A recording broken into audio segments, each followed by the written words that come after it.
Okay, on today's schedule, we are going to go to Playa del Carmen and go walk 5th Avenue, maybe get some little toys for our grandkids, and then we're going to go hit to Mamitas Beach and play in the waves. Sound good? Sounds great. And Mamitas Beach is one of the more popular beaches in Playa del Carmen. In fact, Playa del Carmen is the place where we spent most of our time when we would vacation down here with family anyway. So kind of like we're going back home, so to speak. Yeah, it's going to be a good day. Yep, and then we'll play it by ear. That's the nice thing about being empty nesters and traveling as empty nesters is you kind of do what you want when you want.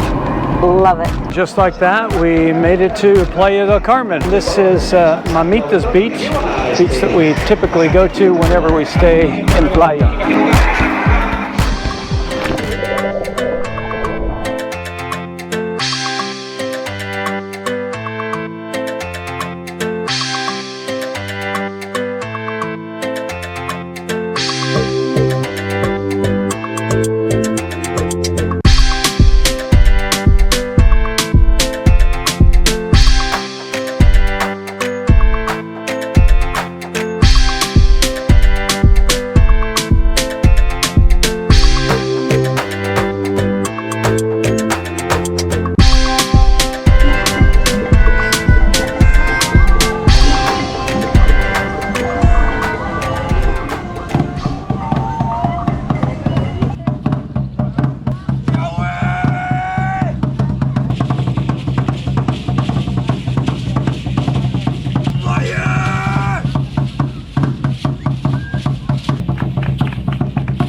Does it take a long time to learn the dances?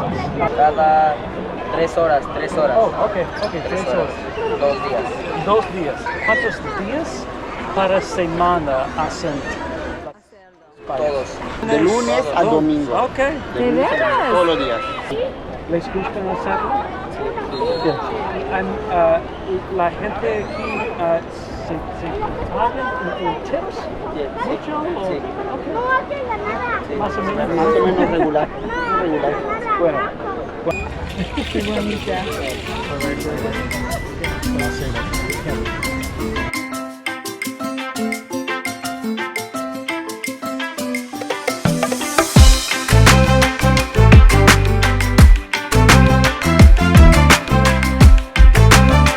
If you choose to take the mass transit, which is called ADO, then here is where the bus stop is in Playa del Carmen. We're still in Playa del Carmen. While we're in the Walmart, the heavens opened up and it is raining like crazy. We bought some trash bags because surprisingly they do not sell any umbrellas at this Walmart at all. We're gonna cut a hole in it, a couple holes in it. Here we go. I guess it's these types of experiences that make a vacation.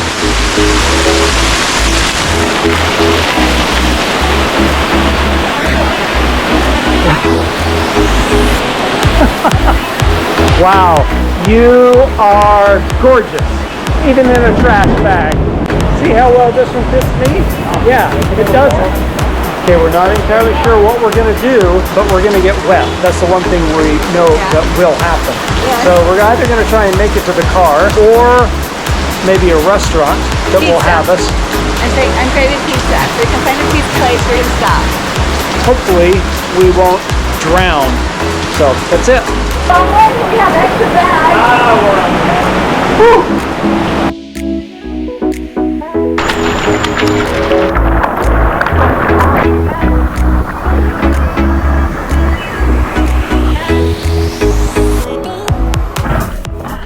We had a fantastic day in Playa del Carmen. As you saw, we were on the beach and there was no seaweed. We did some body surfing, of course, just swimming around. Yeah. Hit the pool. Paid for a day pass for one of the beach clubs. Oh yeah, we got a massage really cheap here, so you got to do a massage while you're here.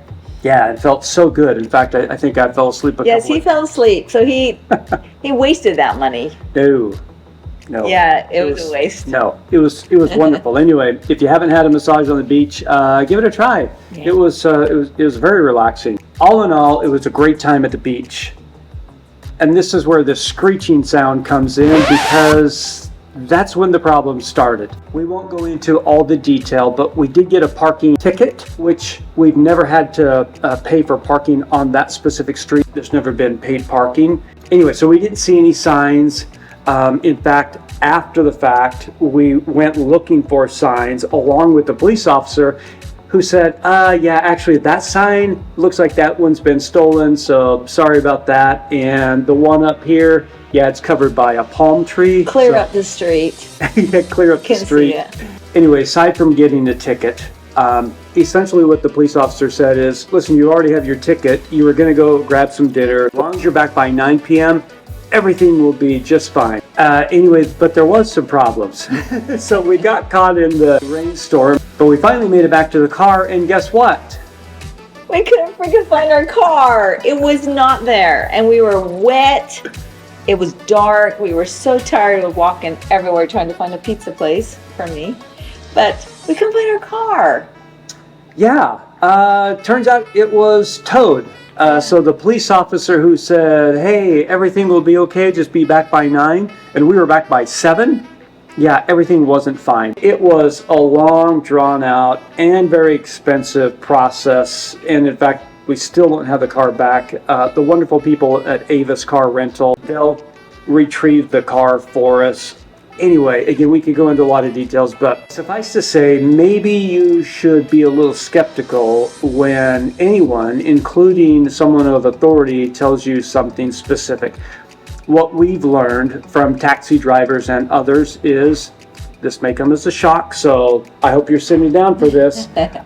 Some of the authorities are maybe not on the up and up, and that they have little side hustles with towing companies or the like. All of that aside, whether it's your first time or your 100th time or anywhere in between, be real cautious and don't take things for granted. I think we had gotten into a little bit of complacency and thought, oh, well, yeah, the police officer said it'd be okay, so yeah, we may as well. That turned out not to be the case. So I'm not suggesting don't rent a car, and at the same time, I'm not suggesting to rent a car. It's whatever you feel most comfortable with.